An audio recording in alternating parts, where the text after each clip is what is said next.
Hello, ഇന്ന് നമ്മൾ Kottayam style fish curry എങ്ങനെ പ്രിപ്പയർ ചെയ്യാം എന്നുള്ള റെസിപ്പി ആയിട്ടാണ് വന്നിരിക്കുന്നത്. അപ്പോൾ അതിന് വേണ്ട ഇൻഗ്രീഡിയൻസ് എന്തൊക്കെയാണെന്ന് ആദ്യം നോക്കാം. ഇവിടെ സാൽമൺ ഫിഷാണ് എടുത്തിരിക്കുന്നത്. ഒരു 1 kg ഉണ്ട്. അത് ചെറുതായിട്ട് മുറിച്ചത്. ചെറിയുള്ളി, ഇഞ്ചി, വെളുത്തുള്ളി, പച്ചമുളക്, കുഴമ്പുളി, ഉലുവ, കടുക്, മഞ്ഞൾപ്പൊടി, മുളക് പൊടി, ഉപ്പ്. പിന്നെ നമ്മളിവിടെ ഉപയോഗിക്കാൻ പോകുന്നത് കോക്കനട്ട് ഓയിലാണ്. അപ്പോൾ ഇവിടെ ചട്ടിയിലേക്ക് 4 ടേബിൾ സ്പൂൺ വെളിച്ചെണ്ണയാണ് ഒഴിച്ചു കൊടുത്തിരിക്കുന്നത്. അതിലേക്ക് ഞാൻ 1/2 ടീസ്പൂൺ കടുക്, 1/2 ടീസ്പൂൺ ഉലുവ ചേർത്ത് കൊടുക്കുകയാണ്. ഈ ഉലുവയും കടുകും പൊട്ടി വന്നതിന് ശേഷം അതിലേക്ക് നേരത്തെ അരിഞ്ഞു വെച്ചിരിക്കുന്ന 2 ഇഞ്ച് നീളമുള്ള ഇഞ്ചി, 6 വെളുത്തുള്ളി, ഇത് രണ്ടും ഞാൻ ചേർത്ത് കൊടുക്കുകയാണ്.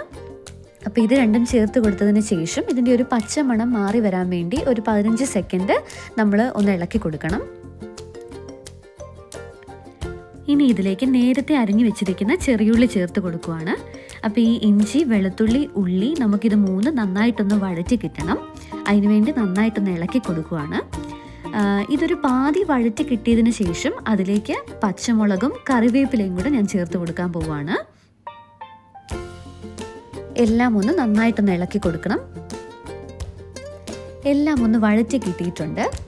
ഇനി തീ ലോ ഫ്ലെയിമിലേക്ക് മാറ്റിയതിന് ശേഷം അതിലേക്ക് ഞാൻ 1/2 ടീസ്പൂൺ മഞ്ഞൾപ്പൊടി, 3 ടേബിൾ സ്പൂൺ മുളക് പൊടിയും ചേർത്ത് കൊടുക്കാൻ പോവുകയാണ്.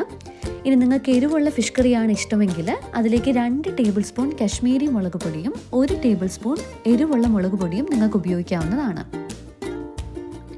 പൊടികളുടെ പച്ച മണമൊന്ന് മാറി കിട്ടാനായിട്ട് ലോ ഫ്ലെയിമിൽ 20 സെക്കൻഡ് ഒന്ന് നന്നായിട്ടൊന്ന് ഇളക്കി കൊടുക്കണം. ഇപ്പോൾ എണ്ണ നന്നായി തെളിഞ്ഞു വന്നിട്ടുണ്ട്.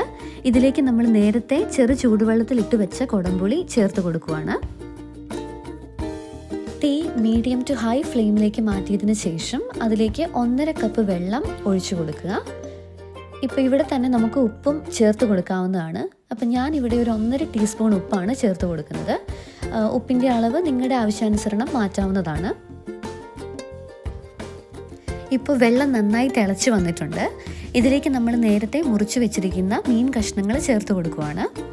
എന്നിട്ട് എല്ലാം ഒന്ന് നന്നായി ഇളക്കിയെടുക്കണം. ഇളക്കുമ്പോൾ മീൻ ഉടഞ്ഞു പോകാതിരിക്കാൻ പ്രത്യേകം ശ്രദ്ധിക്കേണ്ടതാണ്. ഇനി തീ ലോ ഫ്ലെയിമിലേക്ക് മാറ്റിയതിന് ശേഷം 10 മിനിറ്റ് നേരത്തേക്ക് ചട്ടിയൊന്ന് മൂടി വെക്കണം. 10 മിനിറ്റിന് ശേഷം അടപ്പ് മാറ്റി ചെറുതായിട്ടൊന്ന് ഇളക്കി കൊടുക്കാം. എന്നിട്ട് വീണ്ടും 5 മിനിറ്റ് നേരത്തേക്ക് ലോ ഫ്ലെയിമിൽ തന്നെ മൂടി വെക്കുക. ഇപ്പോൾ ടോട്ടൽ 15 മിനിറ്റ് ആയിട്ടുണ്ട്. അടപ്പ് മാറ്റിയതിന് ശേഷം വീണ്ടും കുറച്ച് കറിവേപ്പില ചേർത്ത് തുറന്ന് വെച്ച് തന്നെ വേവിക്കാവുന്നതാണ്. ഇപ്പോൾ 5 മിനിറ്റ് ആയിട്ടുണ്ട്. ഇനി സ്റ്റൗ ഓഫാക്കി അതിലേക്ക് 1 ടേബിൾ സ്പൂൺ പച്ച വെളിച്ചെണ്ണ ഒഴിച്ച് ചട്ടി നമുക്ക് വാങ്ങി വെക്കാവുന്നതാണ്. ചട്ടിയിലോ പാനിലോ നിങ്ങൾക്ക് മീൻകറി ഉണ്ടാക്കാവുന്നതാണ്. അപ്പോൾ ഈ റെസിപ്പി ട്രൈ ചെയ്തതിന് ശേഷം എല്ലാവരും നിങ്ങളുടെ അഭിപ്രായം പറയുമല്ലോ അല്ലേ? മറ്റൊരു വീഡിയോയുമായി വീണ്ടും കാണാം.